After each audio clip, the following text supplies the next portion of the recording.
Greetings, family, friends, and survivors. Well, I think that's enough wood in there. It's over 4 cords. And if I stack too much more in there, well, I could stack it up higher. I just thought I'd keep it away from the shop water heater if I could.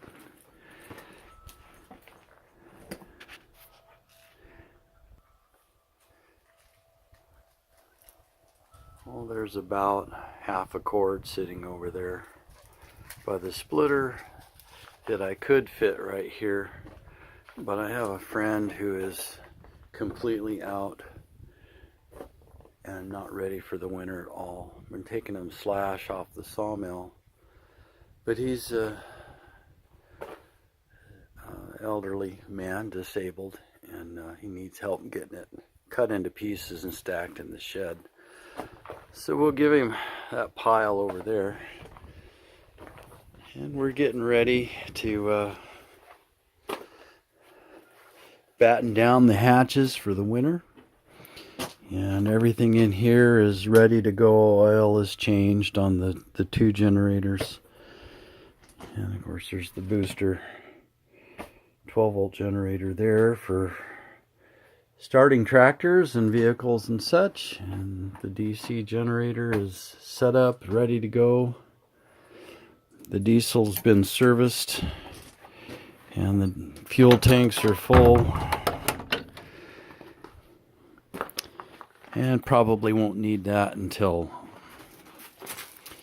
December and January, maybe the 1st or 2nd week of February, and then that'll be it.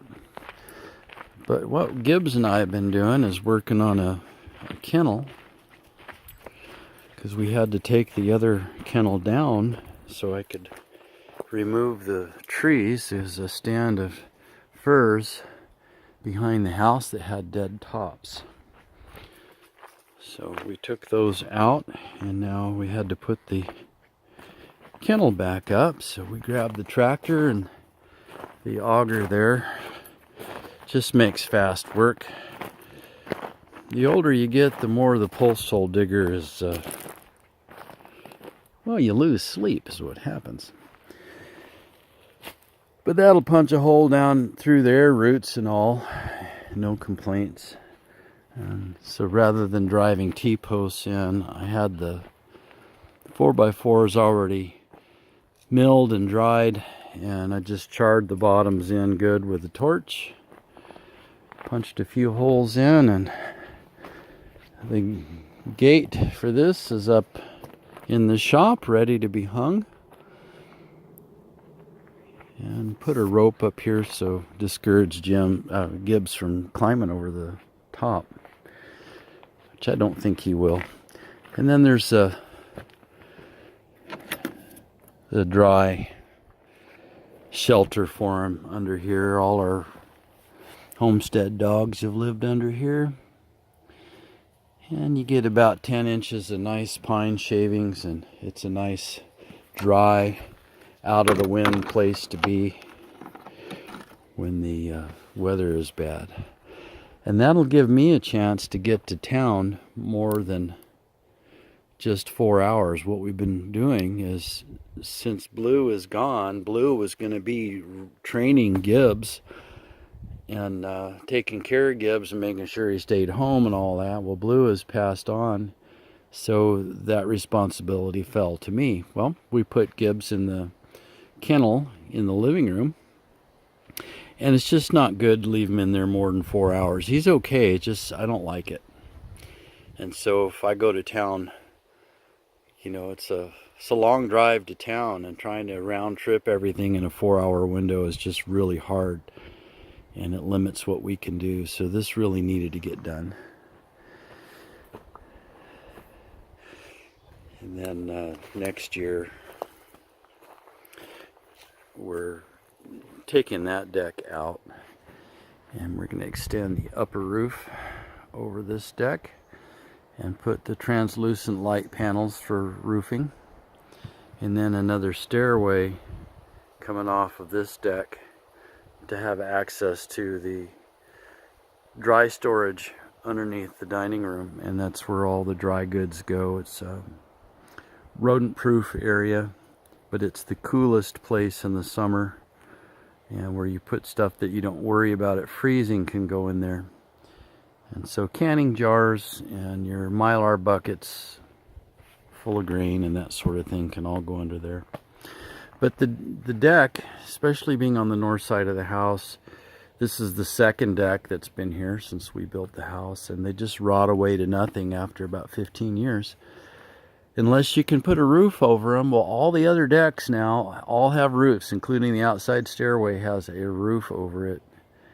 And that'll last a good long time. And if I can get a roof over this thing, then maybe I won't have to rebuild that deck.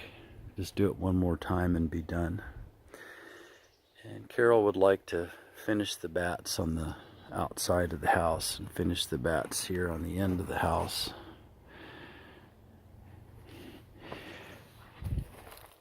Just to spruce her up a little bit. Kind of nice to get it finished before we pass on, but we don't have to. And so I think Gibbs will be a lot happier out here where he can see what's going on rather than in his little kennel. So worth doing. And we've finished this water heater. Now I'm not going to do any more to it. Put a little, I didn't buy a stainless steel one, I just used a galvanized vent that I had. And it's got tech foam down below protecting the pipes. The air intake for the burner rack is right here.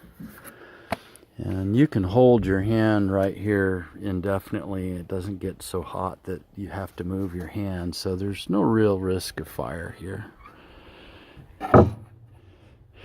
And it's been running like that fine for quite a while now. No problems. We're real happy with it.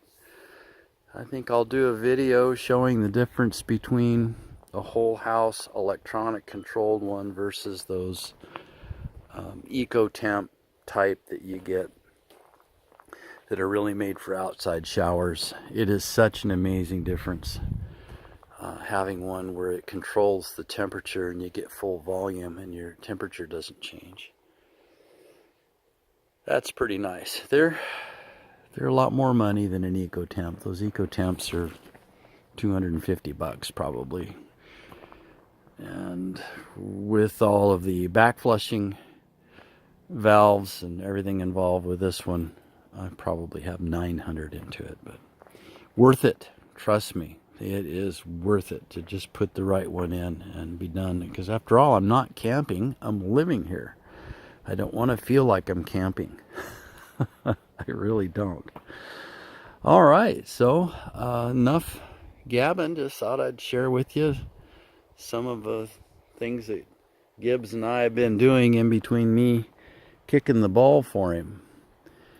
I'll do an update on our horse. I think we've put over 80 pounds back on her now, and her ribs are all filled in nice. She's happy. Dealt with the ulcer issues. Dealt with the panicky feed issues that she had because she was being starved before we got her, and so she had some food stress issues. And now she's happy. Got a nice, sound horse, so that's a good thing. She's happy. Gibbs is happy. My wife's happy. My cat's happy. And I'm happy. Happy, happy, happy. Why am I happy? Because I got all this? Nope. I am happy because I got Jesus in my heart. So I get all this in heaven too. Man, you just can't beat it. All right, folks. Have a blessed day.